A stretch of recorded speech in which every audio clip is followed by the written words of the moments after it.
92.7 big FM का मैं हूं आरजे योगी और आपसे मेरी मुलाकात होती है रात को 10 से 12।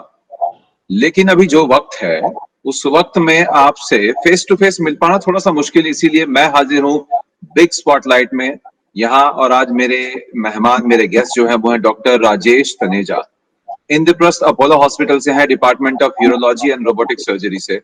Welcome to big spotlight doctor Rajesh. Hi, thank you very much.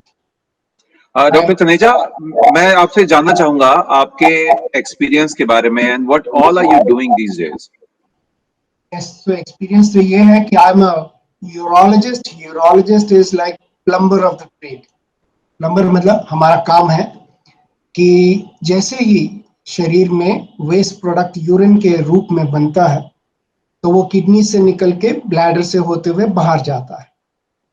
तो हमारा काम है कि यूरिन जो है वो बिना रुके हटके ब्लैडर से बाहर आए। जैसे किडनी यूरिन बनाती है, वहां से एक चैनल होता है जो कि रिजर्वायर में आता है। रिजर्वायर यानी पेशाब की थैली, जिसमें पेशाब इकट्ठा होता है। और नॉर्मली आप सोचते भी नहीं है, 6-7 घंटे निकल जाते हैं, फिर आपको लगता है अच्छा जाके वॉशरूम में अपने आप को रिलीव करके आना है, तो वो थैली में इकट्ठा होता रहता है। बट कुछ बीमारियां होती हैं जिसमें कि आप उसको आपको बार बार जो है वो यूरिन की अर्ज होती रहती है। तो थैली की प्रॉब्लम होती है या उसके रास्ते की प्रॉब्लम होती है कि आप कहते हैं कि मैं जाऊं, वहां जाते हैं तो आता नहीं। तो ये basically reservoir of the urine, उसका एग्जिट करना, उसका कंट्रोल, उसका पैसेज, तो ये सारी चीजें जो हैं, अगर इसमें कोई भी डिफेक्ट आता है तो वो मेरा परव्यू होता है जी। तो मैं पेशे से सर्जन हूँ, यानी कि कोई भी चीज खराब होती है तो मैं सर्जरी करके ठीक करता हूँ। तो खराब क्या हो सकती है? खराब हो सकती है उसमें कोई पत्थर फंस सकता है, उसमें इन्फेक्शन हो सकता है, उसमें कोई ट्यूमर बन सकता है, कैंसर बन सकता है, या फिर कि मैन्युफैक्चरिंग डिफेक्ट हो सकता है। क्योंकि कहीं पे भी कोई मैन्युफैक्चरिंग डिफेक्ट हुआ, यूरिन वहां से बना और आगे आके अटक गया, दैट मीन्स कि मैन्युफैक्चरिंग डिफेक्ट है, तो उसको रिपेयर। या कोई चोट लगी पेशाब के रास्ते में, पेशाब के ब्लैडर में, किडनी में, तो फिर उसका हम लोग इलाज करते हैं। तो ये जी, और मेरा जैसा कि आपने कहा कि अगर कोई प्रॉब्लम है तो हम ऐसी एक प्रॉब्लम की आज बात करने वाले हैं। और एक प्रॉब्लम जो बहुत कॉमन तो नहीं कहूंगा लेकिन फिर भी बहुत ज्यादा लोगों में है, वो है प्रोस्टेट कैंसर। तो मैं ये जानना चाहूंगा कि प्रोस्टेट कैंसर क्या है। तो देखिए, कैंसर जो है ये उस तरह का एक कोई ट्यूमर होता है जो कि अनवांटेड ग्रोथ है। जैसे आपके शरीर में कहीं कोई फोड़ा हो गया या कोई गांठ बन गई जो कि नॉर्मली नहीं होनी चाहिए, तो वो जब ग्रोथ होती है तो वो जो उसको हम नॉर्मली ट्यूमर कहते हैं। जब इस ट्यूमर में एक ऐसी ताकत होती है कि ये कहीं भी फैल सकता है, तो पुराने जमाने में हम उसे जड़ों वाला ट्यूमर कहते थे, तो कि उसकी जड़ कहीं भी फैल सकती है। इंग्लिश में उसको कैंसर बोलते हैं। तो कैंसर जो है वो ऐसा ट्यूमर होता है जो जहां बनता है वो दूर तक उसके बीच चले जाते हैं और दूर दूर वो कैंसर फैल सकता है। तो प्रोस्टेट एक ऐसा ग्लैंड है जो मेल्स में होता है। पेशाब की थैली और उसकी एग्जिट पाइप के बीच में प्रोस्टेट ग्लैंड होता है। नॉर्मली ये इसका काम होता है सीमेन बनाना। जो सीमेन, जो वीर्य होता है, उसमें जो पानी का अंश होता है वो यहां से आता है, प्रोस्टेट से। तो प्रोस्टेट ग्लैंड नॉर्मली हर मेल में होता है, लेकिन 40-50 साल की उम्र में ये धीरे धीरे बढ़ना शुरू होता है और 50-55 तक आते आते थोड़ा बहुत ये पेशाब के रास्ते को तंग करना शुरू कर सकता है। But that is normal. जैसे कि बाल सफेद होते हैं, किसी के बाल झड़ जाते हैं, किसी के बाल जल्दी झड़ते हैं, किसी के जल्दी सफेद होते हैं, वैसे ही प्रोस्टेट ग्लैंड भी किसी का जल्दी खराब होता है, किसी का पहले खराब होता है, किसी का बाद में खराब होता है। तो ये नॉर्मल ग्रोथ ऑफ प्रोस्टेट होती रहती है, जो कि चलती रहती है 60-70 साल तक। लेकिन एक बहुत छोटी सी सबसेट, यानी कि 100 में से 2-3 लोग ऐसे होंगे जिनमें कि ये ग्रोथ जो है वो कैंसर का रूप ले लेती है, तो उसको हम प्रोस्टेट कैंसर कहते हैं। तो प्रोस्टेट कैंसर जो है वो नॉर्मली जानलेवा नहीं मानते, लेकिन क्योंकि वो कैंसर तो है ही, इसका मतलब है वो फैलता है, वो कभी जाके हड्डियों में जाके बैठ सकता है, कभी दिमाग में जाके बैठ सकता है, कभी फेफड़ों में जाके बैठ सकता है, या लिम्फ नोड्स में जाके बैठ सकता है। तो ये अपना अपना नुकसान कर सकता है।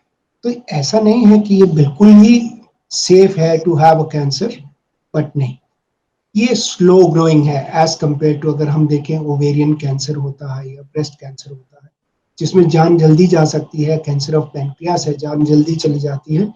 इसमें थोड़ा टाइम होता है मरीज के पास, और बहुत टाइम होता है हम लोग के पास कि हम इसका इलाज कर सकें। So this is cancer of prostate. जी, और अगर मैं बात करूं लक्षण की, यानी कि सिम्टम ऑफ प्रोस्टेट कैंसर, तो कौन कौन से सिम्टम होते हैं? तो जैसा मैंने कहा कि प्रोस्टेट जो है 40-50 साल की उम्र में बढ़ना शुरू हो जाता है। तो किसी किसी को तंग करता है, जैसे बार बार यूरिन आना, या रुक रुक के आना, या ऐसा लगता है कि रात में नॉर्मली तो नहीं उठा कर देते पर हर 2 घंटे में उठ रहे हैं। तो ये प्रोस्टेट की निशानी होती है, पर ये बिनाइन प्रोस्टेट की निशानी होती है। तो कैंसर ऑफ प्रोस्टेट की अलग से कोई निशानी नहीं होती। अनफॉर्चुनेट बात ये है। तो जब भी आप डॉक्टर के पास जाएंगे, वो बोलेंगे अरे अच्छा ठीक है, आपका तो प्रोस्टेट बढ़ गया, आप ये दवाई खाइए और ठीक हो जाइएगा। बड़े सारे सिम्टम्स कम भी हो जाते हैं। और अगर कोई तर्क ना हो ये सोचने के लिए कि हो सकता है इसको कैंसर तो नहीं कहीं, और वो चेक ना कराए, दवाई खाता रहेगा, थोड़ा बहुत उसको फायदा होगा, लेकिन कैंसर ग्रो कर सकता है। तो to differentiate between cancer and benign prostate, मतलब बिनाइन प्रोस्टेट जो यूजुअल प्रोस्टेट बनता है और कैंसर होता है, उन दोनों में जो फर्क है वो क्लिनिकली बताना बहुत आसान नहीं होता इन इनिशियल स्टेजेस। जब तक आपको उसका फर्क बताने लायक क्लिनिकली हो जाते हैं, तब तक यूजुअली देर हो चुकी होती है। तो एक टेस्ट होता है, उसका नाम है PSA, प्रोस्टेट स्पेसिफिक एंटीजन। तो अगर PSA टेस्ट 50 साल की उम्र के बाद कराते रहेंगे, साल में एक बार, तो अगर वो बढ़ता शुरू होता है, तो इसका मतलब है कि कैंसर की संभावना है। तो PSA 50 साल के ऊपर जरूर कराना चाहिए। यदि आपके बड़े भाई, फादर, चाचा, ताया किसी को कैंसर ऑफ प्रोस्टेट था, तो आपको 45 वर्ष की उम्र से ही PSA कराते रहना चाहिए। ये बात इंपॉर्टेंट है। तो जी, अलग से कोई लक्षण नहीं है। अच्छा, मैं एक चीज और जानना चाहूंगा यहाँ आपसे कि ऐसी और कौन कौन सी कंडीशंस है जहाँ पे जो लक्षण है, सिम्टम जो है, वो बिल्कुल सिमिलर होंगे प्रोस्टेट कैंसर के? मैंने कहा जैसे बिनाइन प्रोस्टेट का मतलब है कि जैसा मैंने शुरू में बताया कि प्रोस्टेट 40 साल की उम्र में बढ़ना शुरू हो जाता है। तो अगर प्रोस्टेट बढ़ना शुरू हो जाता है, तो उसके सिम्टम्स और कैंसर के सिम्टम्स बिल्कुल बराबर होते जी, हैं। जी। तो ये कंफ्यूजन होता है। तो आपने जिक्र किया PSA टेस्ट का, तो मैं जानना चाहूंगा ये PSA टेस्ट क्या है? PSA टेस्ट एक ब्लड टेस्ट होता है, बड़ा सिंपल होता है। आप जैसे ब्लड सैंपल देते हैं हीमोग्लोबिन के लिए, किडनी फंक्शन के लिए, वैसे ही PSA टेस्ट होता है। इसको प्रोस्टेट कैंसर का टेस्ट बोलते हैं। ये नॉर्मली एक वैल्यू होती है 4 तक, तो 4 तक फिगर होती है। तो अगर 4 तक है तो वो नॉर्मल है, यदि 4 से ऊपर है तो वो एबनॉर्मल मानी जाती है। उसमें भी एक कंफ्यूजन है कि अगर पेशाब के रास्ते में इन्फेक्शन होगा या प्रोस्टेट में इन्फेक्शन होगा तो PSA बढ़ सकता है। तो जरूरी नहीं है कि PSA बढ़ा है तो कैंसर ही होगा। यहाँ पे रोल आता है यूरोलॉजिस्ट का, हमारे जैसे लोगों का जो पिछले 25-30 साल से सिर्फ यही काम कर रहे हैं कि अगर PSA बढ़ा है तो क्या ये इन्फेक्शन है या ये कैंसर है। इसका फैसला करना बहुत जरूरी होता है। 90% of the times it is very simple. हम स्ट्रेट फॉरवर्ड हमारे लिए होता है, हम एग्जामिन करते हैं, प्रोस्टेट को देखते हैं, एक MRI करा लेते हैं, और हमें लगता है कि ये कैंसर हो सकता है। हम बायोप्सी करते हैं और वो प्रूव हो जाता है। कई बार ऐसा होता है कि सिंपल इन्फेक्शन होती है, तो भी हमें पता है कि इन्फेक्शन है, इन्फेक्शन की वजह से PSA बढ़ा है, हम एंटीबायोटिक देते हैं, PSA कम हो जाता है, तो इसका मतलब है वो कैंसर नहीं था। जी, but PSA becomes very crucial, and also the examination. तो एक्सपर्ट एग्जामिनेशन, अगर एक्सपर्ट डॉक्टर एग्जामिन करें, हाथ लगा के देखें कि प्रोस्टेट में कोई गांठ तो नहीं बन गई, कोई ट्यूमर तो नहीं बन गया, तो वो एक एक्सपर्ट यूरोलॉजिस्ट बता सकता है इनिशियल स्टेजेस में। जी, तो मेरा अगला सवाल ये है कि अगर किसी इंसान को प्रोस्टेट कैंसर है, तो फिर उसका ट्रीटमेंट कैसे होगा? बिल्कुल। तो ट्रीटमेंट का जहाँ तक सवाल है, तो प्रोस्टेट कैंसर जैसा कि बाकी कैंसर होते हैं, हम उनको स्टेजेस में डिवाइड करते हैं। स्टेज का मतलब होता है कि कितना फैला हुआ है। तो स्टेज 1 हुआ कि सिर्फ प्रोस्टेट तक ही सीमित है। स्टेज 2 भी केवल प्रोस्टेट तक ही सीमित है, उसमें डिफरेंस होता है। स्टेज 3 मतलब प्रोस्टेट से बाहर आ गया है या तो लिम्फ नोड्स में आ गया है, और स्टेज 4 यानी हड्डियों में चला गया है। तो जब तक हम स्टेज 2 तक हैं अगर प्रोस्टेट, तो हम उसकी रोबोटिक सर्जरी करते हैं। तो robotic surgery is the best treatment for localized, हम इसको लोकलाइज्ड कैंसर ऑफ प्रोस्टेट बोलते हैं। तो लोकलाइज्ड कैंसर है, एक जगह पे है, ये एक लिफाफे में एक बीमारी है और वो लिफाफा इंटैक्ट है, तो मैंने लिफाफे समेत वो बीमारी उठा के बाहर कर दी, तो बीमारी निकल गई। तो इसको हम रोबोटिक सर्जरी के जरिए, अगर लोकलाइज्ड अर्ली डिजीज शुरू की स्टेज है, पहली सी या दूसरी स्टेज है, तो हम रोबोटिक सर्जरी से उसको निकाल देते हैं। अगर वो फैला हुआ है, जैसे हड्डियों में चला गया है, तो हम ऑपरेशन नहीं करते, फिर हम इंजेक्शन देते हैं, उसको हम हार्मोन मैनिपुलेशन बोलते हैं। इंजेक्शन, हार्मोन्स, गोलियां, दवाइयां, वो देके हम उसको काबू करते हैं। बीच की एक स्टेज होती है, उसको हम स्टेज 3 बोलते हैं, जिसमें हो सकता है हम दवाइयां भी दें और रेडियोथेरेपी भी लगाएं।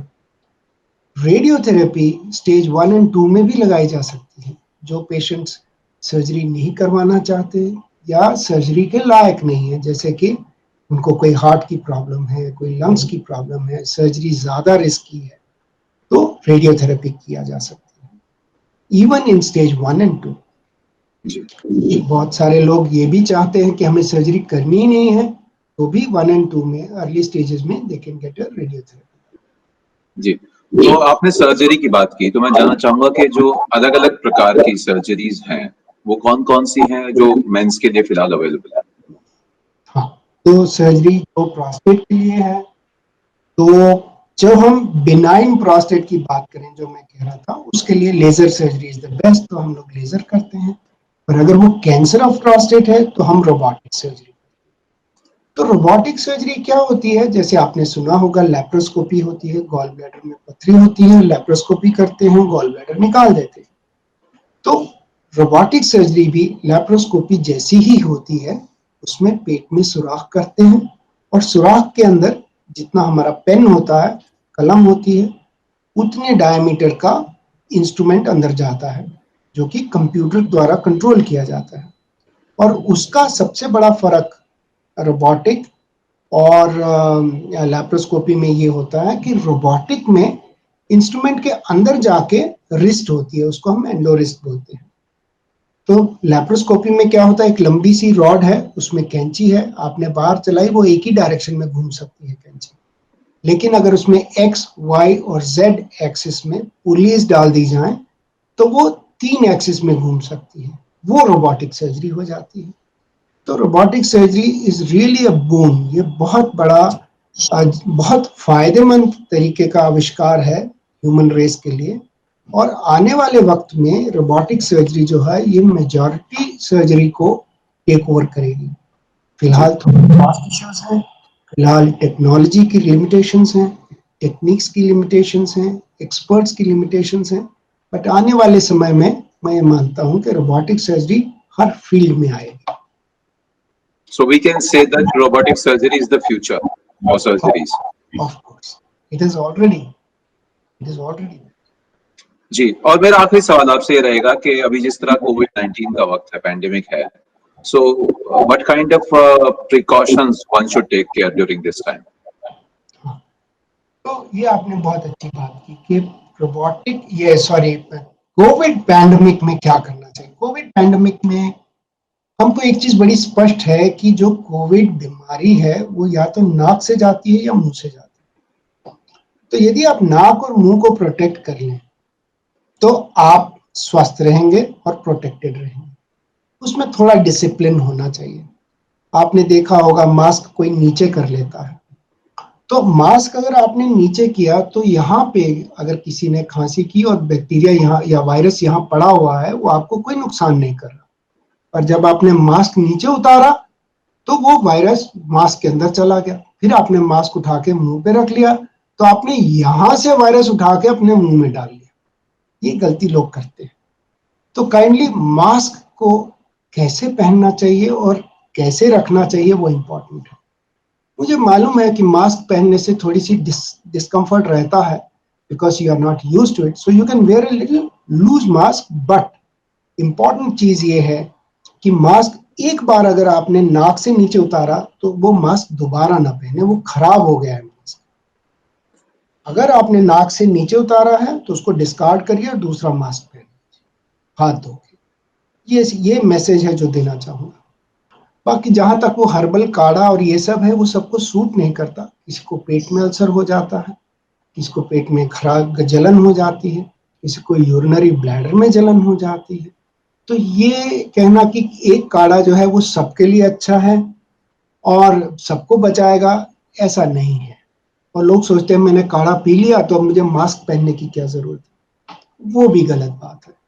मोस्ट इंपॉर्टेंट थिंग इज हाथ हमेशा धोते रहें और मास्क पहने रहें, क्योंकि ऐसा बहुत कम होगा कि कोई आके आपके मुंह पे खांसी करेगा, लेकिन आप अपने ही हाथों से वायरस पकड़ के मुंह या नाक में डालेंगे। इसीलिए हमको मास्क पहनना है और मास्क की वैल्यू की सैंक्टिटी को समझना है कि एक बार मैंने निकाल दिया तो वो मास्क मेरे लिए बेकार हो गया, मुझे दूसरा ही पहनना है, चाहे उसको धो के पहने। पर उस वक्त दोबारा पहनना सबसे डेंजरस चीज है और उस वजह से इन्फेक्शन होता है। Perfect, sir. Thank you so much for doing this, Dr. Rajesh. Thank you so much for joining us in the big spotlight.